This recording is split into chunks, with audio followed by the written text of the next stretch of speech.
आग्र्याच्या ज्या किल्ल्यामध्ये छत्रपती शिवाजी महाराजांनी डरकाळी फोडत औरंगजेबाला दहशत बसवली होती, त्याच ऐतिहासिक दिवाने आम इथे शिवजन्मोत्सव संपूर्ण भारतवर्ष का हा भव्य राष्ट्रीय शिवजयंती उत्सव साजरा होतोय, त्याची जोरदार तयारी करण्यात आली आहे। संध्याकाळी 6 वाजता होणाऱ्या मुख्य कार्यक्रमात मुख्यमंत्री देवेंद्र फडणवीस सहभागी होणार आहेत। गेली 3 वर्ष महाराष्ट्र सरकार, उत्तर प्रदेश सरकार आणि आग्रावासी यांच्या सहकार्याने अजिंक्य देवगिरी प्रतिष्ठानच्या वतीने हा उत्सव साजरा होतो।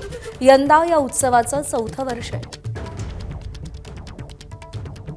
अजिंक्य देवगिरी प्रतिष्ठान व महाराष्ट्र सरकारच्या कल्चर डिपार्टमेंट यांच्या संयुक्त विद्यमाने आम्ही आग्र्याच्या या लाल किल्ल्यामध्ये 4थ्या वर्षी शिवजयंती साजरी करतो। याच पार्श्वभूमीवर महाराष्ट्र गीत होईल, त्यानंतर छत्रपती शिवाजी महाराजांचा जन्मोत्सव जो 16 असतो पाळणा, त्याचं सादरीकरण होईल। त्याचं नाटक आम्ही या ठिकाणी तयार करून घेतलंय वेगवेगळ्या कलावंताच्या वतीने महाराष्ट्रातून, की ज्याच्यामध्ये महाराष्ट्राचा आणि आग्रा किल्ल्याचा स्वाभिमानाचा काय संदर्भ आहे, राज्याभिषेक कसं झाला याची माहिती देणारं हे नाटक राहील।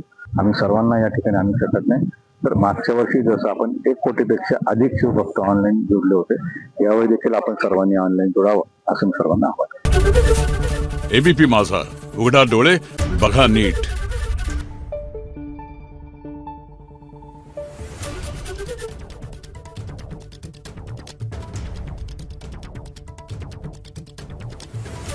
Thank you.